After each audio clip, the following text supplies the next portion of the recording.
Welcome to another edition of Security Lens. Security Lens is a BCOS program to bring you updates on security issues in Oyo State and Nigeria at large.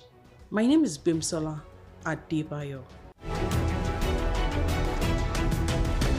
I'll be kickstarting this episode with the recent alert by the Department of State Services warning of a plot by the Islamic State West African Province, ISWAP, to attack Ondo and Kogi states. Nigerians have been advised to remain vigilant and take necessary precautions. Security experts who spoke with BCOS reporter emphasized the need for proactive measures to counter the growing threat.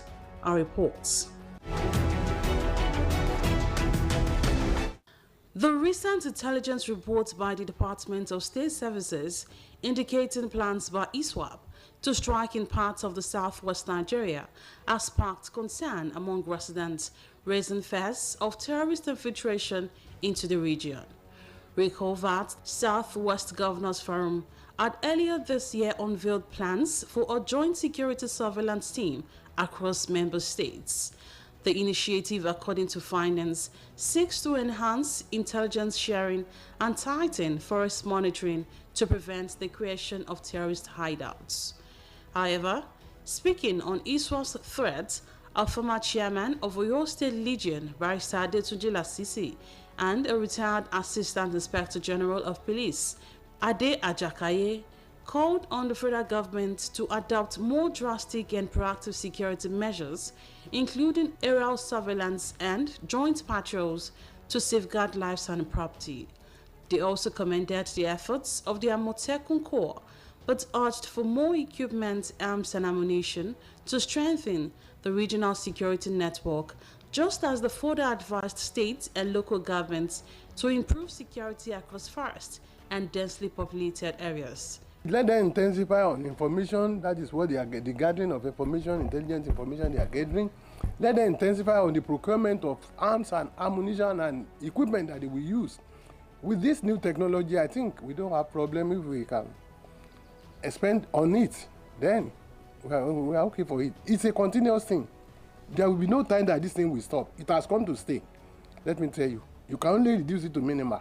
It is everywhere. Security is a thing that you must continue to do. And that's why they are giving them money for security vote every month. Because they know it's a continuous thing. So why are we being embarrassed? I don't see it as anything. It's the duty of the federal government. Look, we are running a unitary government in this country. Unitary government. So the burden is on the federal government. They have the army, they have the air force, they have the navy, they have the police. The state government, what do they have? Nothing. They have the Amotekun that is barely armed. So the onus is on the federal government. They must, wake up now and deal with these people. The part of the citizens, they stress the need for self-protection and the prompt sharing of intelligence on suspicious movements or gatherings with security agencies. Our governor used to say something that if you see something, you say something. It is not, these people coming are not ghosts. They are human beings like us. If you see a stranger coming into your community where you have been residing for years, you will know that person, that this man is not with us. Inform the security agencies. We have got a lot of way of giving information out now without people knowing that you are the one who gave it out. And I think if the government has been doing their own side, it is we people that we are concerned. We don't need to keep quiet. If you see something, just say it. Say people should protect themselves. They should arm themselves and defend themselves. If you have a house, you know how you get your door locked, any other thing. Whether even traditional way, you have to defend yourself. If you go traditional, the issue is how do you defend yourself? Forget it by any means that you know, whether modern or traditional. Observers maintain that ensuring safety in the southwest and across Nigeria remains a shared responsibility that requires vigilance, cooperation, and sustained action from both the people and the government. Our next story is about the defilements of minors, where stakeholders have lauded the Nigerian Senate on its proposal recommending a life sentence for the offense of defilement committed against minors. Faith Adekunle, as the report on the implications of the proposed legislation, its potential impact on curbing child abuse, and the broader call for stronger legal and social measures to protect the rights and dignity of children across the nation. Our report. As cases of child abuse continue to spark outrage across the country, the Senate is pushing for life imprisonment for offenders, marking a significant step towards safeguarding minors. The offense, which previously attracted a 5-year jail term, now carries life imprisonment without an option of fine under the new Criminal Code Act Amendment Bill 2025. The Senate described the defilement of minors as a grievous crime capable of inflicting permanent destruction into the life of a child, hence the need for severe punishment. The amendment also seeks to correct gender biases in the existing law, following observations that both male and female could be victims of rape. In a chat with BCOS News, a child rights activist, Mrs. Ibukunoluwa Oteshile, commended the Senate's decision as a welcome development, noting that it is long overdue for a country like Nigeria, where the rights of children are often trampled upon. That bill should also look at the rehabilitation of these persons, so that you don't have cross-fertilization of crime while they are in incarceration. What am I saying? So pedophilia, which is the abuse of minors, or the condition that makes you find a minor attractive for sexual relationship, is a mental disorder, however we want to look at it. And so it's not just enough to remove those people away from the society, which is what this proposed bill is going to do. We also should look at therapies that can be used to rehabilitate or remediate them. So what I'm saying is, whilst they are incarcerated, we must also include in that bill their rehabilitation and their remediation. There are therapies that can be used to remediate pedophilic behaviors or behavior, as it were. So that's just the only addition that I'd like to add, say that it should be a holistic bill, such that we don't come back another 2 years, another 5 years, and want to propose another bill. It should be holistic. Also speaking, another child rights activist, Mrs. Oluwayemisi Collins, stated that there has always been adequate punishment for such crimes, but the problem is about enforcement, noting that in the country, cases like these are often ignored or not properly prosecuted. The laws that we've been having in these parts of Nigeria has always specified life imprisonment for rape, whether even the unlawful carnal knowledge of a minor, according to the child right law, also has life imprisonment as a punishment. Then we have a law, Violence Against Persons Prohibition Law. Section 3 of it also talks about rape. And innovation being that people can now use anything now to rape. It also has, the punishment aspect of it also specify life imprisonment for whoever is being raped. So it is not new.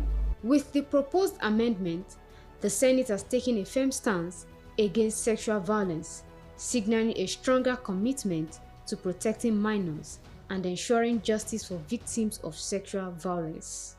Faith Adekunle. Over now to the issue of land grabbing. The robust measures to combat the rising issue of land grabbing in Oyo State is already working, as the Anti-Land Grabbing Agency has recorded over 1,000 cases within 3 years of establishment. The chairperson of the Oyo State Rural Properties Protection Law Task Force, retired Justice Olajumoke Aiki, stated this during an exclusive interview with Security Lens. Ode Akinjola compiled excerpts from the interview. In a bid to curb the issue of land grabbing in Oyo State, Governor Seyi Makinde inaugurated the Oyo State Real Properties Protection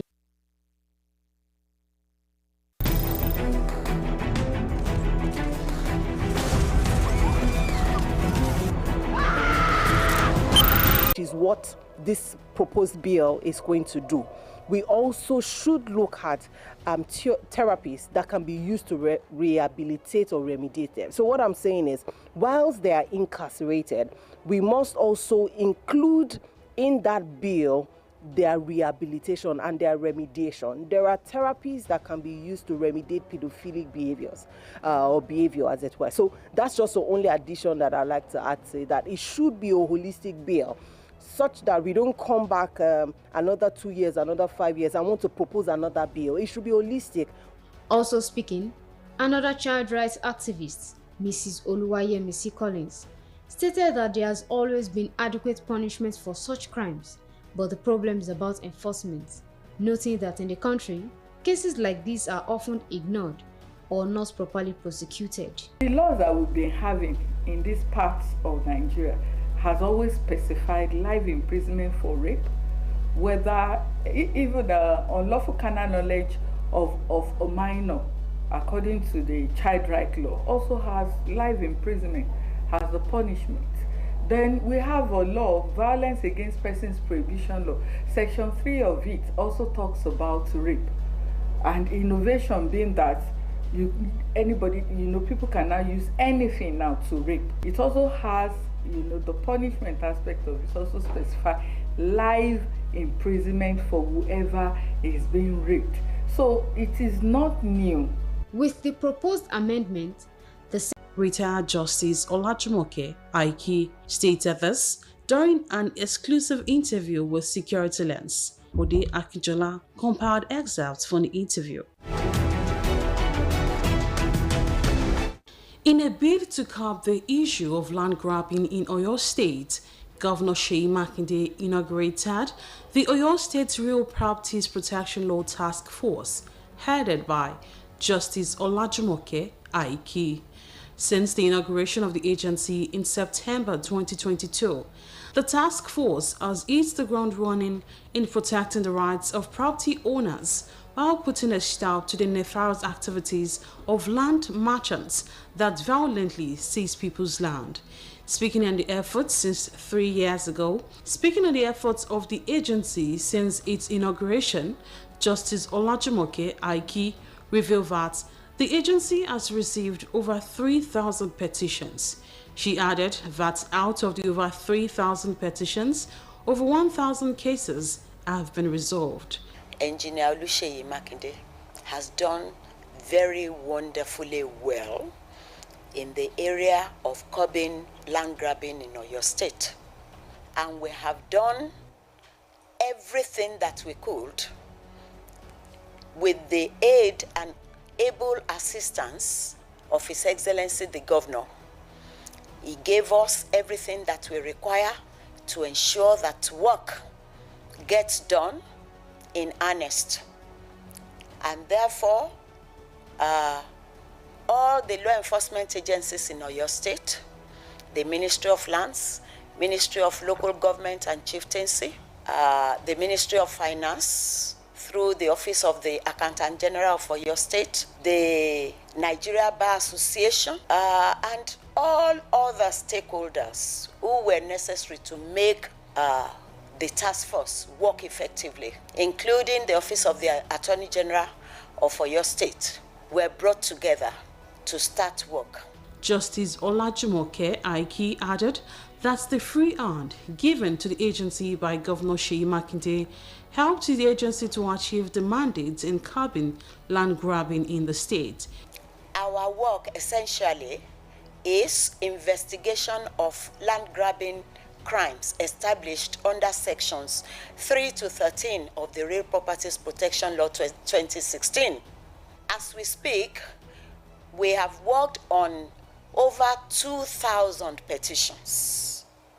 And as we speak, we have almost 300 prosecutions ongoing in the magistrate and the high courts of Oyo State. Also, we have settled more than 1,000 petitions without necessarily going to court, because one way or the other, not necessary to be taken to court.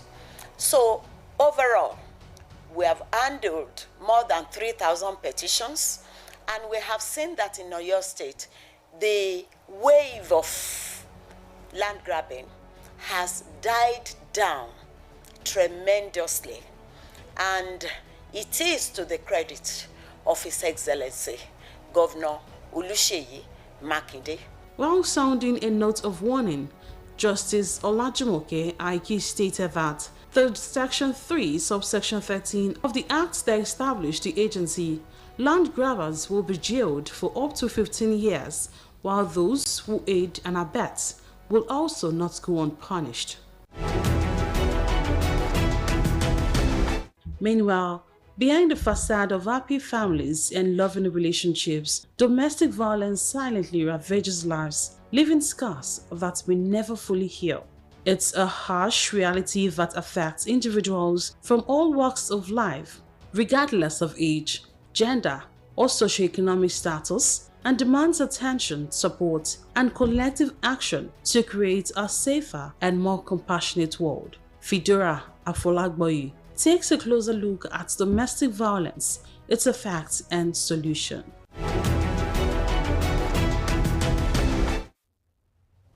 Domestic violence is a pervasive issue in Nigeria like elsewhere. The story is reported with far-reaching consequences for individuals, families, and communities. According to recent statistics, 1 in 3 women in Nigeria experience physical or sexual violence from an intimate partner. Domestic violence can take many forms, including physical, emotional, and economic abuse. Despite the prevalence of domestic violence, many cases go unreported due to fear, shame, or lack of access to resources. In an interview with BCOS News, Oyo State's ICT Director, Engineer Rohima Adabanija, described domestic violence as a widespread issue affecting individuals of all genders, noting that while women are often more vulnerable, men can also be victims. She advised being cautious when choosing partners, noting potential signs of violence can appear during courtship, and urged those experiencing abuse to seek help from family, community, and support organizations. It's actually both ways. It's not only women that suffer domestic violence, sometimes men too also suffer violence. So we have to be very careful before we pick our partners support. You don't get married and just say, I don't want to relate with my members of the family, whether your parents, and also the community, the social, because sometimes we'll look at even the religious part of it.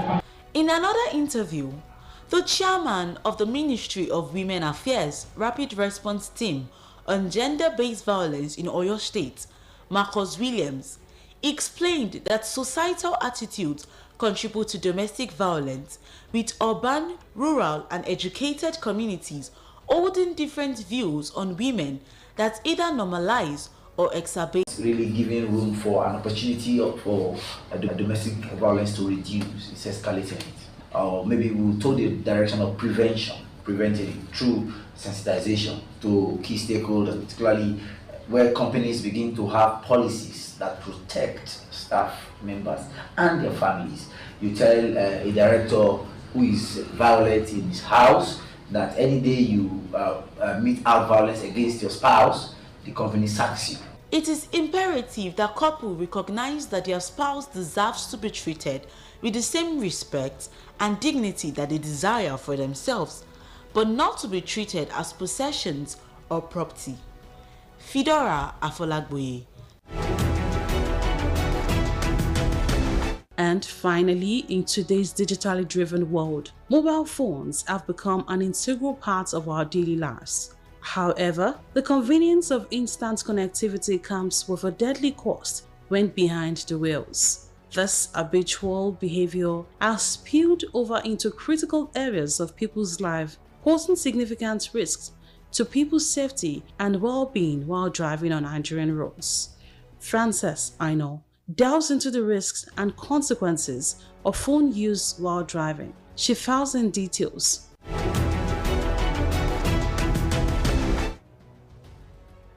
The prevalence of mobile phone use while driving has emerged as a significant concern, contributing to a substantial number of road accidents and fatalities.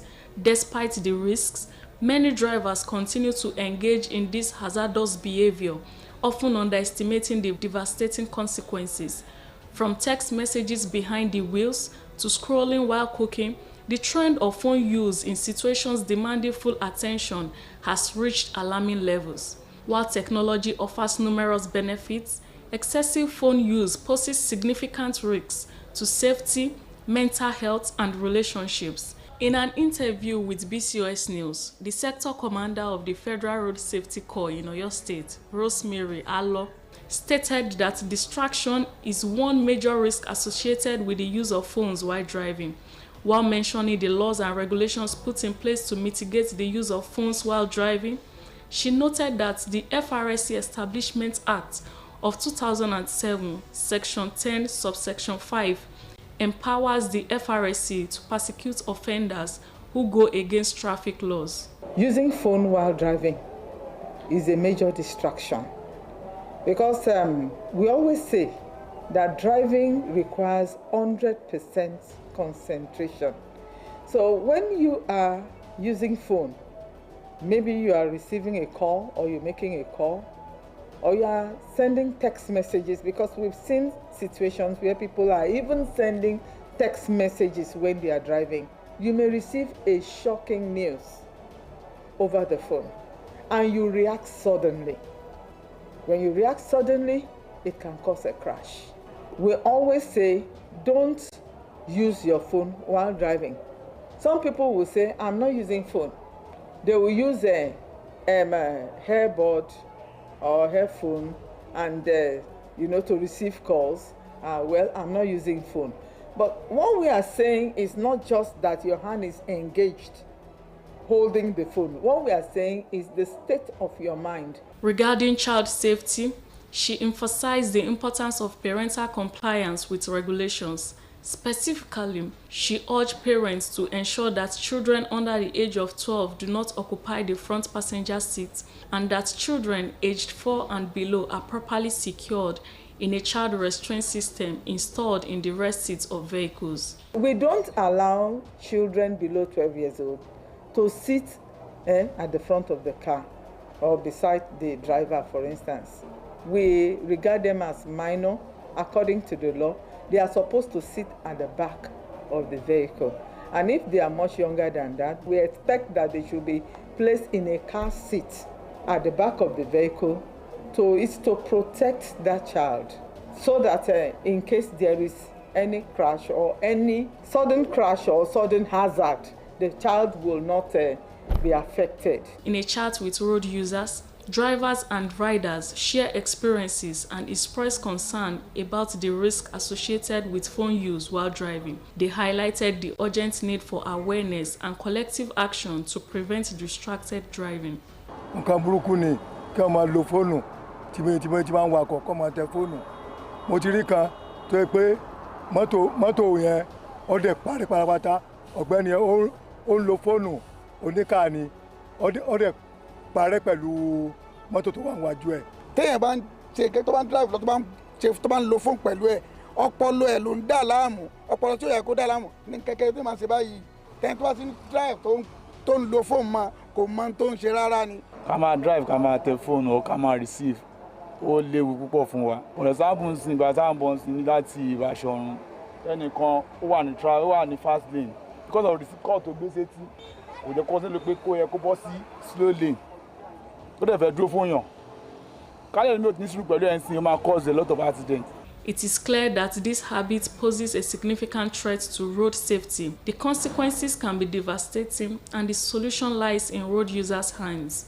By putting safety first and avoiding distractions, Nigerians can protect themselves and others on the road by making conscious efforts to drive responsibly, stay focused, and stay alive. Frances, I know.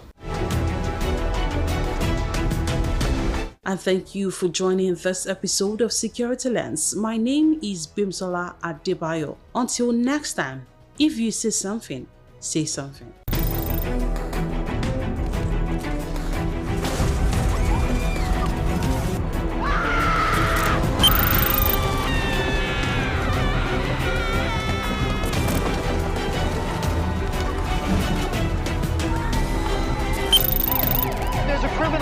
Ọkọ̀